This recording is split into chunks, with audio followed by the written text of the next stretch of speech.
Buen tiempo. Bienvenidos a su espacio de lectura, aprendizaje y reflexión bíblica. Un tiempo devocional para fortalecer su vida espiritual. Mateo capítulo 9. Subió Jesús a una barca, cruzó al otro lado y llegó a su propio pueblo. Unos hombres le llevaron un paralítico, acostado en una camilla. Al ver Jesús la fe de ellos, le dijo al paralítico: «Ánimo, hijo, tus pecados quedan perdonados». Algunos de los maestros de la ley murmuraron entre ellos: «Este hombre blasfema». Como Jesús conocía sus pensamientos, les dijo: «¿Por qué dan lugar a tan malos pensamientos? ¿Qué es más fácil decir? ¿Tus pecados quedan perdonados?, o decir: levántate y anda? Pues para que sepan que el Hijo del Hombre tiene autoridad en la tierra para perdonar pecados, se dirigió entonces al paralítico: levántate, toma tu camilla y vete a tu casa. Y el hombre se levantó y se fue a su casa. Al ver esto, la multitud se llenó de temor y glorificó a Dios por haber dado tal autoridad a los mortales. Al irse de allí, Jesús vio a un hombre llamado Mateo, sentado a la mesa de recaudación de impuestos. «Sígueme», le dijo. Mateo se levantó y lo siguió. Mientras Jesús estaba comiendo en casa de Mateo, muchos recaudadores de impuestos y pecadores llegaron y comieron con él y sus discípulos. Cuando los fariseos vieron esto, les preguntaron a sus discípulos: «¿Por qué come su maestro con recaudadores de impuestos y con pecadores?». Al oír esto, Jesús les contestó: «No son los sanos los que necesitan médico, sino los enfermos. Pero vayan y aprendan qué significa esto. Lo que pido de ustedes es misericordia y no sacrificios, porque no he venido a llamar a justos, sino a pecadores». Un día se le acercaron los discípulos de Juan y le preguntaron: «¿Cómo es que nosotros y los fariseos ayunamos, pero no así tus discípulos?». Jesús les contestó: «¿Acaso pueden estar de luto los invitados del novio mientras él está con ellos? Llegará el día en que se les quitará el novio, entonces sí ayunarán. Nadie remienda un vestido viejo con un retazo de tela nueva, porque el remiendo fruncirá el vestido y la rotura se hará peor. Ni tampoco se echa vino nuevo en odres viejos.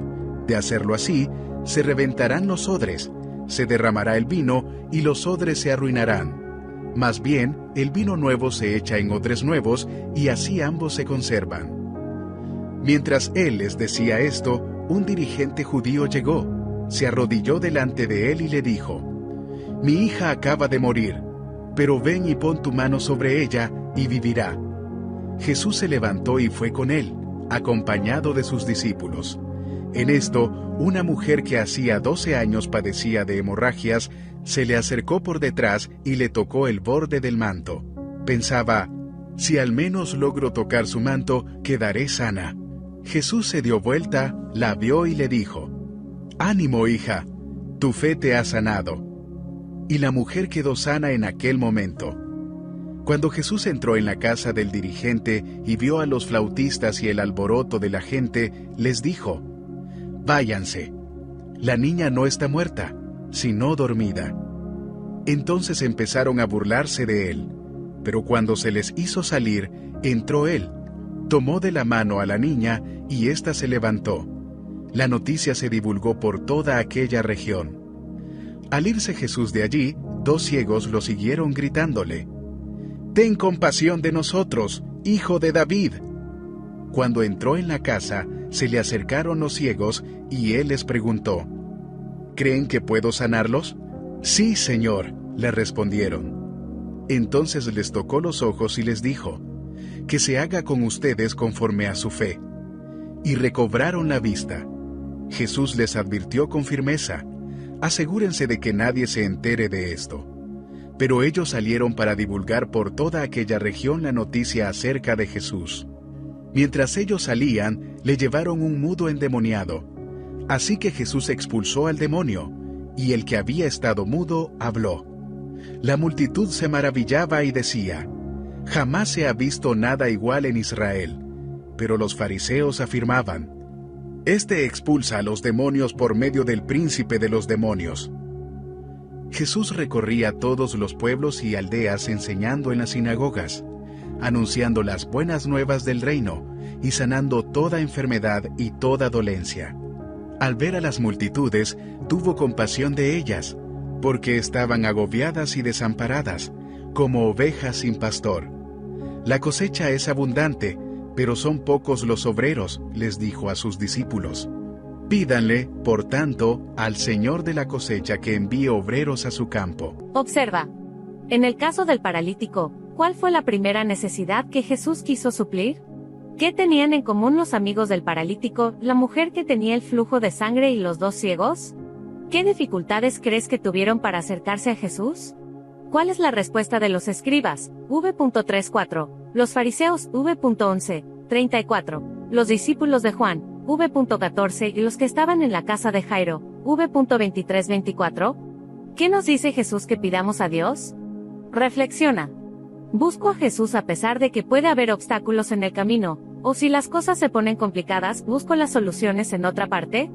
¿Cuál es mi actitud ante las bendiciones que Dios derrama sobre mis hermanos? Es como la de los fariseos. El capítulo 9, versículo 1, su ciudad. Era Capernaum, una buena elección como base de operaciones. Era una ciudad pudiente, dedicada a la pesca y al comercio, situada en el mar de Galilea, en un área densamente poblada. Tenía una guarnición romana dedicada a mantener la paz en la región. La ciudad era un centro cultural y estaba mayormente influenciada por las costumbres, modas, arquitectura y política griegas y romanas. Aquí estamos ampliando un concepto más de dónde fue escrito esto o a qué ciudad se refiere, ¿verdad? Aquí, Mateo.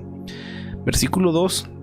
Las primeras palabras que Jesús dijo al paralítico fueron: tus pecados te son perdonados. Luego lo sanó. Debemos tener cuidado en no concentrarnos más en el poder de Dios para curar enfermedades físicas que en su poder para perdonar enfermedades espirituales en forma de pecado. Jesús vio que aquel hombre necesitaba sanidad espiritual, además de sanidad física. La salud espiritual solo se obtiene con el toque sanador de Jesús. Qué hermoso. Versículo 2 también. Todo el cuerpo como el espíritu de aquel hombre estaban paralizados. No podía ni caminar ni reconocer a Jesús. Pero el estado espiritual de esta persona fue lo que más preocupó a Jesús. Si Dios no nos cura o no sana a alguien que amamos, debemos recordar que la sanidad física no es lo único que le interesa a Cristo. Todos seremos sanados completamente cuando Cristo venga en su reino, pero primero debemos conocer a Cristo. Blasfemia es afirmar uno que es Dios y decir que tiene las mismas características de Dios. Los líderes religiosos notaron de inmediato que Jesús afirmaba ser Dios. No entendían que Jesús es Dios y que tiene autoridad para perdonar pecados y sanar. Versículos 5 y 6. Es fácil decir a alguien que sus pecados le son perdonados. Es mucho más difícil sanar a un paralítico. Jesús se detuvo y proclamó sanidad a las piernas del hombre. Esta acción demostró que sus palabras eran verdad.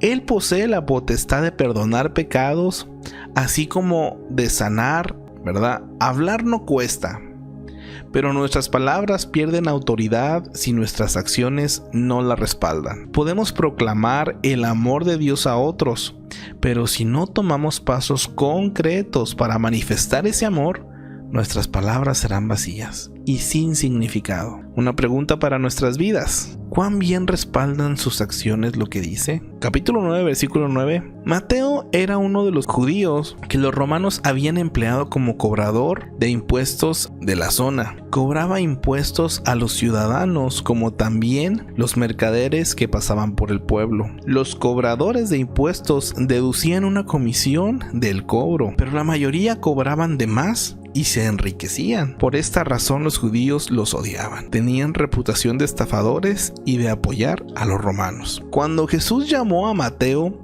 para que fuera uno de sus discípulos, Mateo lo siguió de inmediato, dejando una carrera lucrativa. Si Dios lo llama a usted para seguirle u obedecerle, ¿lo hace con el mismo desprendimiento de Mateo? Algunas veces la decisión de seguir a Cristo requiere cierta elección dificultosa o dolorosa. Como Mateo, debemos dejar atrás las cosas que podrían apartarnos de seguir a Cristo. Al visitar a Mateo, Jesús dañaba su reputación. Mateo había estado engañando a la gente, pero Jesús lo encontró y lo cambió. No debemos temer llegar a aquellos que tienen un estilo de vida diferente, porque el mensaje de Dios puede cambiar a cualquiera. Los fariseos trataban con frecuencia de atrapar a Jesús y pensaron que su relación con esta gente de la baja vida era una oportunidad perfecta. Se preocupaban más de las apariencias de santidad que de ayudar a la gente.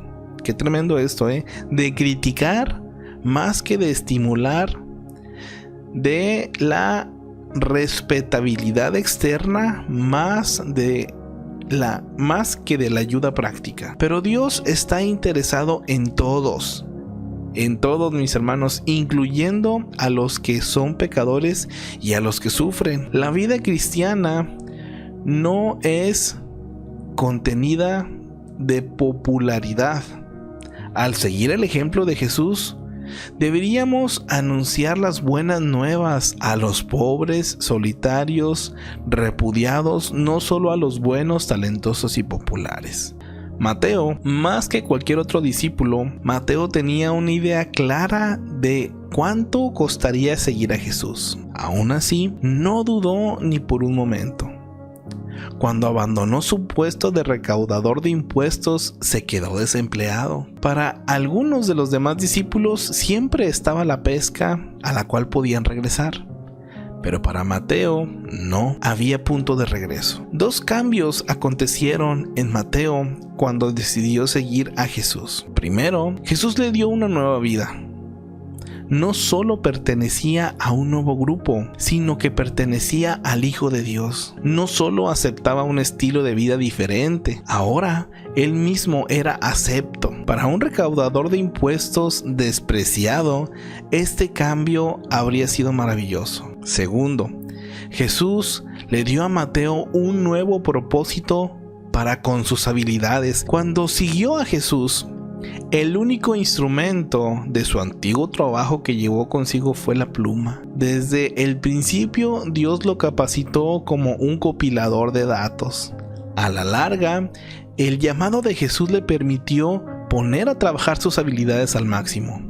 Mateo era un observador agudo y sin dudas puso por escrito todo lo que sucedía a su alrededor. El resultado fue el evangelio que lleva su nombre. La experiencia de Mateo señala que cada uno de nosotros, desde el principio, es una de las obras de Dios en progreso. Gran parte de lo que Dios tiene para nosotros lo entrega mucho antes de que seamos capaces de darnos cuenta. Nos ha confiado destreza y habilidades antes de tiempo. A cada uno de nosotros nos ha capacitado para ser un siervo. Cuando le confiamos lo que Él nos ha otorgado, iniciamos una vida verdadera de aventura. Mateo nunca se hubiera imaginado que Dios utilizaría las mismas destrezas que perfeccionó como resultado de impuestos para guardar y redactar informes de la historia más grande jamás vivida. Y el propósito de Dios no es menos significativo para cada uno de nosotros. ¿Ha reconocido a Jesús diciéndole, sígueme? ¿Cuál ha sido su respuesta? Vamos a ver estos puntos fuertes y logros de Mateo. Mateo pues era uno de los 12 discípulos de Jesús. Respondió de inmediato al llamado de Jesús. Invitó a muchos de sus amigos a su casa para que conocieran a Jesús. Copiló el Evangelio de Mateo. Aclaró a su audiencia judía el cumplimiento en Jesús de las profecías y del Antiguo Testamento. Mi vida, ¿verdad? Lecciones de su vida. Jesús aceptaba constantemente personas de todo nivel social. Dios le dio a Mateo una nueva vida, destreza para redactar informes y atender los detalles con un nuevo propósito. Cuando Jesús lo aceptó, Mateo trató de llevar a otros a Cristo. Vamos a ver datos generales. ¿De dónde? Pues Capernaum. Ahí estaba Mateo. Ocupaciones: recaudador de impuestos y discípulo de Jesús. Familia: pues solamente menciona a su padre Alfeo. Contemporáneos: Jesús, Pilato, Herodes, otros discípulos. Un versículo clave: y al pasar, vio a Leví, hijo de Alfeo, sentado en un banco de tributos públicos y le dijo: sígueme. Y levantándose, le siguió. Una referencia la tenemos en Marcos 2:14. La historia de Mateo se narra en los evangelios, también se menciona en Hechos 1:13. Versículo 13. El que se autojustifica no puede salvarse, porque el primer paso para seguir a Jesús es reconocer nuestra necesidad y aceptar que no tenemos todas las respuestas. Hay que ver un diagrama en Oseas 7. En cuanto a misericordia quiero y no sacrificios. Versículo 14. Los discípulos de Juan urgían al arrepentimiento del pecado y a la preparación para la venida del Mesías. Los discípulos de Jesús no tenían la urgencia de preparar a la gente para la venida del Mesías porque estaba con ellos. Jesús no condenó el ayuno, él mismo lo practicaba. Lo podemos corroborar en Mateo 4:2. Enfatizó que debía hacerse por razones justas. El mensaje de Juan el Bautista era duro y estaba centralizado en la ley. Cuando la gente se fija en la ley de Dios, se compara con ella y se da cuenta de cuánto le falta y de cuán necesario es que se arrepienta. El mensaje de Jesús se centralizaba en la vida, el resultado de volverse del pecado e ir a él. Los discípulos de Juan arrancaron bien, pero necesitaban dar el paso siguiente y confiar en Jesús. ¿Dónde está su centro de atención? ¿En la ley o en Cristo? La llegada del reino de los cielos era como una fiesta de bodas en que Jesús era el esposo. Sus discípulos por esta razón se regocijaban. No tenían por qué estar de luto. El novio estaba presente. Versículo 17. En los tiempos bíblicos el vino no se conservaba en botellas de vidrio, sino en pieles de cabras bien cocidas en los bordes para que no hubiera escape de líquido. El vino nuevo, a medida que se iba fermentando, se expandía y estiraban los odres. Una vez añejado el vino, no se agregaba más vino nuevo. Si se hacía, el odre ya estirado reventaba. Por eso el vino nuevo siempre se coloca en odres nuevos. 17. Jesús no vino para reventar el sistema religioso viejo del judaísmo con sus normas y tradiciones. Si lo hubiera hecho, su mensaje hubiera peligrado. Su propósito fue traer algo nuevo que había sido profetizado por siglos. Este mensaje nuevo, el Evangelio, dice que Jesucristo, el Hijo de Dios, vino a la tierra para ofrecer a todos el perdón de pecados y la restauración con Dios. Este mensaje nuevo de fe y amor no encajaba en el rígido y antiguo sistema religioso legalista. Requería un inicio fresco. El mensaje permanecerá siempre nuevo, porque debe ser aceptado y aplicado en cada generación. Cuando seguimos a Cristo, debemos estar preparados para nuevas formas de vida y nuevas maneras de mirar a la gente y nuevos métodos de servicio. Marcos y Lucas llamaban a este hombre jefe de la sinagoga e indicaban que su nombre era Jairo.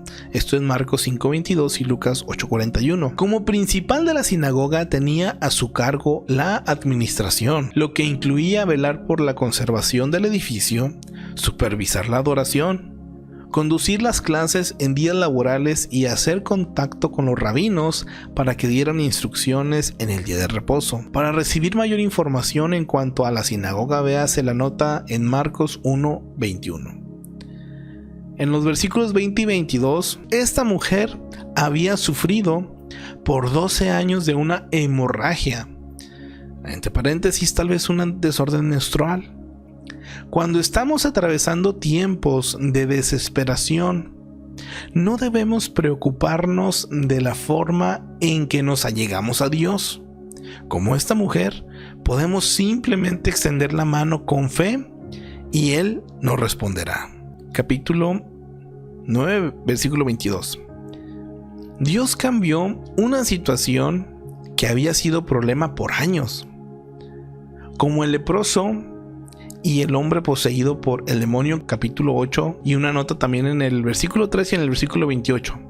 Esta mujer enferma era considerada inmunda.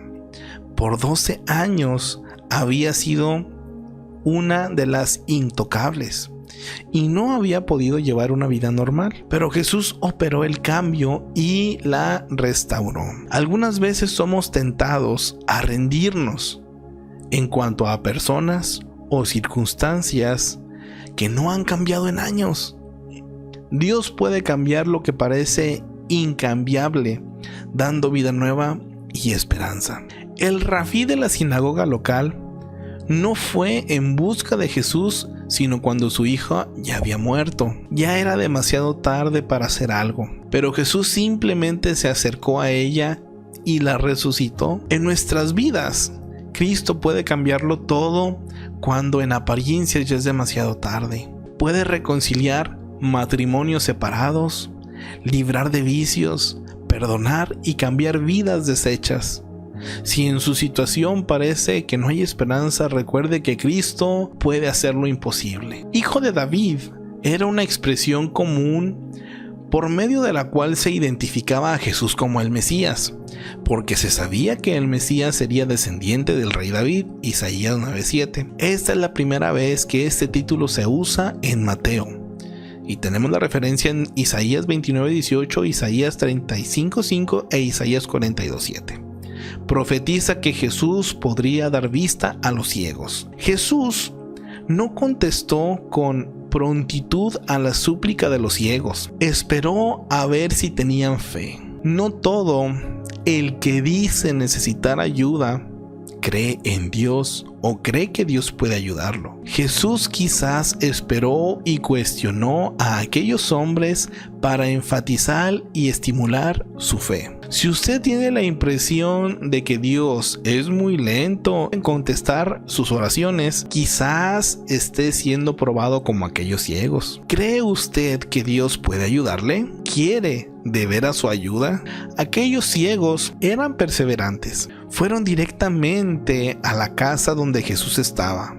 Sabían que Él podría sanarlos y no permitieron que nada los detuviera. Eso es fe. Si cree que Jesús es la respuesta a su necesidad, no permita que nada ni nadie se interponga entre Él y usted. Se lo vuelvo a repetir.